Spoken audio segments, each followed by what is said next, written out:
stones may break my bones, but words will never hurt me. Is this true? Well, technically, yes, it's true, until the words lead to action.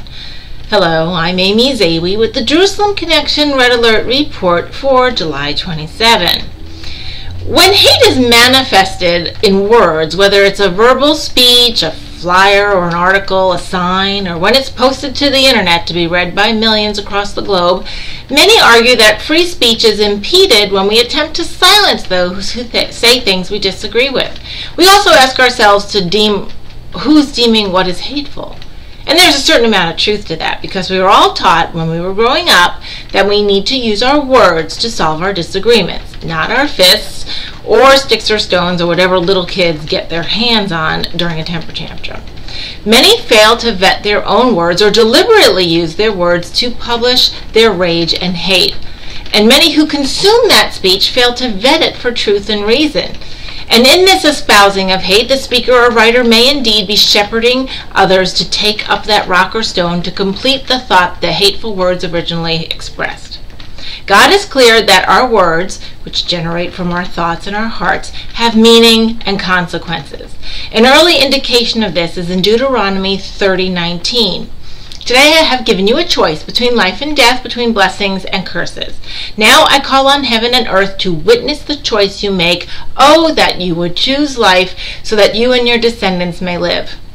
You see, curses and blessings are spoken. Proverbs 18:21, death and life are in the power of the tongue, and those who love it will eat its fruit. Proverbs 15:28, the heart of the righteous ponders how to answer, but the mouth of the wicked pours out evil things. Proverbs 4:23, keep your heart with all diligence, for from it flow the springs of life. Micah 2:1, woe to those who devise wickedness and work evil in their beds. When the morning dawns, they perform it because it is in the power of their hand. It amazes me that the Old Testament writers, inspired by God, knew the psychology of even the most modern people with the most modern of devices. We all know that it is our minds and our hearts and that ultimately defines our actions. And the consistent and constant stream of hateful and untrue information about Israel and Jews that occurs online, from classroom lecterns, religious pulpits, in newspapers, whether from celebrities or politicians or social media posters, or whether it's woven into forms of entertainment, these notions will creep into the minds of ordinary citizens, allowing them to either commit or stand by with apathy and watch others commit great injustices. We have seen this before in our recent history as well as in our ancient history. What are some examples of words that can lead to broken bones? A Jerusalem Post article noted anti-Semitic flyers in Melbourne, Australia, blaming COVID on Jews. And this was just last week.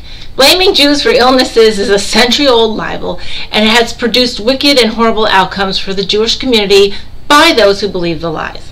In New Zealand, where Jews make up less than 0.2% of the population, less than 10,000 of them in the whole nation, are seeing an uptick in online anti-Semitism. A study finds the following. The organization has collated content from New Zealand users and platforms over the past year and says there is a risk it will cause real-world harm. And in the most tolerant and progressive of nations where crime is low and coexistence seem to be nearly perfected. Survey results from New Zealand also revealed, while most forms of discrimination are unacceptable in progressive thinking, anti-Semitism does not seem to count as racism because Jews can be accused of white privilege. Despite Jews being indigenous to the Levant and often of color, and latent hatred can be hidden under a cloak of Zionophobia.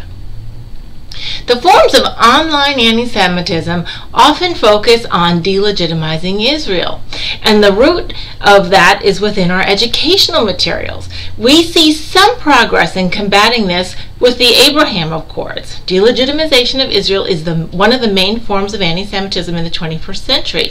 At ADL, we're working with the UAE to look at textbooks for anti-Semitism. Slowing the poison by working with these countries can be very helpful to combating anti-Semitism worldwide. This from Jonathan Greenblatt.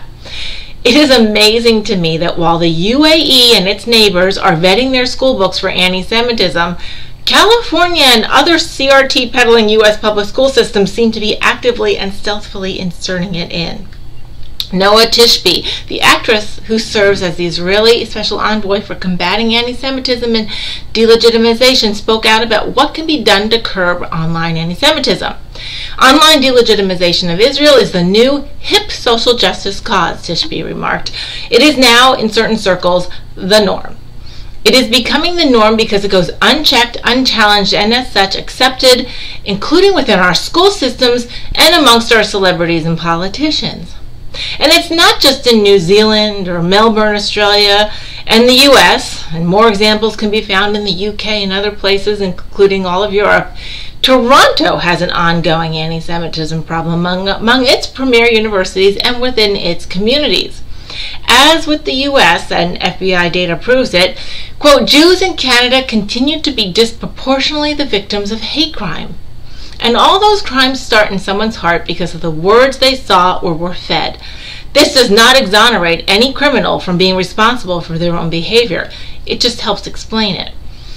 While many strides are being made to combat the evil words, not all of it is about silencing folks, such as hateful speakers at schools, and it's not only about revising school books to make sure the information is fair and complete. It's often about getting into clear debates and debunking faulty thinking.